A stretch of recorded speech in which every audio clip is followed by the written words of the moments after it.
Alors, si on commence par la définition de la diarrhée, c'est une augmentation de la fréquence et de nombre de selles par jour et une dilution des selles par la présence de liquide en quantité accrue dans les intestins.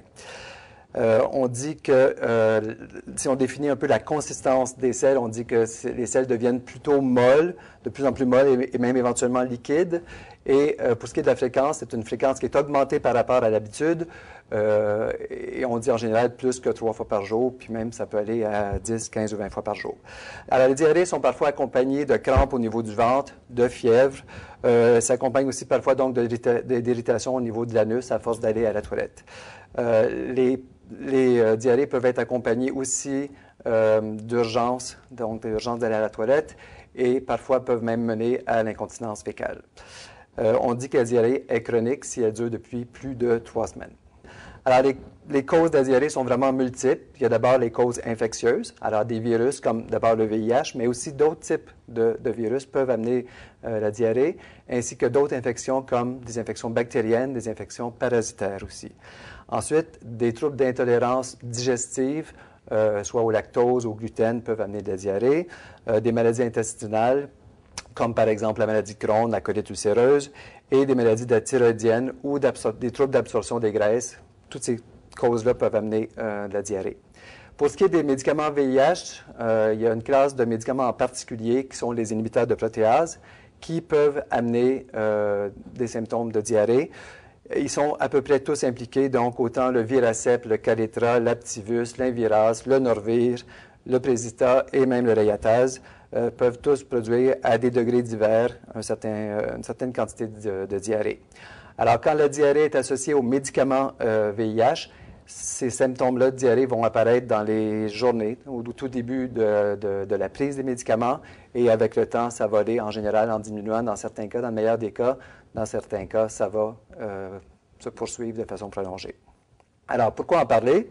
Alors, il est important quand la diarrhée s'installe, de tenir son professionnel de la santé au courant pour différentes raisons. D'abord, comme première stratégie, il faut essayer d'identifier quelles sont les causes de cette diarrhée-là, puis ensuite, quelles sont les stratégies qu'on va adopter pour en venir à bout.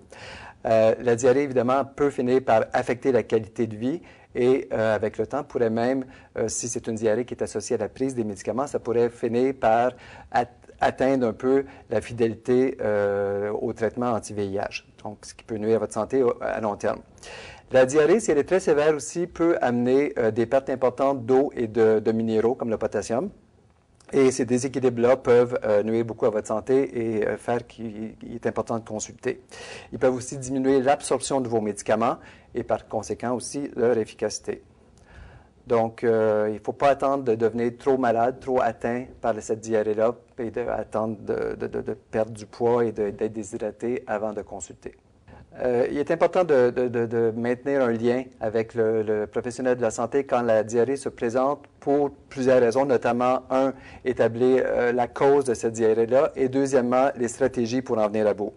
La diarrhée, évidemment, va affecter la qualité de vie du patient et si on croit que cette diarrhée est due à la prise des médicaments antirétroviraux, ça pourrait finir par diminuer la fidélité au traitement et donc perte de contrôle du virus à long terme. La diarrhée peut évidemment entraîner des pertes importantes d'eau et de minéraux et peut amener aussi une diminution de l'absorption des médicaments et par conséquent, donc une atteinte à leur efficacité. Alors, que faire en présence de diarrhée? Alors, d'abord, ce qu'on recommande, c'est de persévérer un peu. La diarrhée, c'est quelque chose qui est vraiment incommodant pour la personne qui prend les médicaments anti-VIH et souvent, les symptômes s'atténuent après 2 ou 3 semaines. Donc, si on continue les médications, il y a de bonnes chances que les choses se placent d'elles-mêmes. Il peut être bon d'en discuter avec le pharmacien. Le pharmacien, par sa formation, est une personne qui est là pour nous aider à bien prendre les médicaments, donc peut donner des conseils pratiques sur la posologie des médicaments, donc peut dire que, par exemple, si vous les prenez avec les repas, bien, qu'il est bien de les prendre peut-être au milieu ou à la fin du repas pour que, justement, la nourriture fasse une espèce de petit tampon là, pour diminuer les effets irritants de la médication. Une autre option possible pour contrer la diarrhée, ce serait de rencontrer une nutritionniste, personne qu'on peut rencontrer dans certaines cliniques, dans les CLSC et dans les hôpitaux. cette personne-là est à même de vous aider à vous donner des trucs donc pour améliorer votre diète, pour diminuer les symptômes de diarrhée. Alors, une des choses qu'elle peut vous conseiller, entre autres, c'est de diminuer les aliments qui sont considérés irritants ou stimulants. Alors, parmi ces aliments-là, on trouve le gras, les épices, l'alcool, la caféine et le chocolat qui stimulent, les aliments très sucrés et ceux qui contiennent des fibres insolubles, comme le son de blé ou le pain de blé entier. À l'inverse, les aliments qui contiennent des fibres solubles et non pas insolubles. Les fibres solubles, donc, comme par exemple le psyllium, la pectine, l'avoine, certains fruits comme les bananes, le son d'avoine, le riz blanc, l'orge et quelques autres. Donc, ces aliments-là absorbent l'eau et de ce fait-là, donc, comme l'eau est absorbée dans les selles ont plus de quart et ça diminue la fréquence et l'intensité de la diarrhée. En gros, c'est à peu près ça. Donc, de plus, les nutritionnistes peuvent vous suggérer des techniques pour prévenir la déshydratation et, en général, vous aider à manger de façon équilibrée et vous donner des bons conseils pour maintenir votre poids, même en présence de diarrhée. Alors, il est possible d'utiliser des produits pharmaceutiques pour contrôler la diarrhée.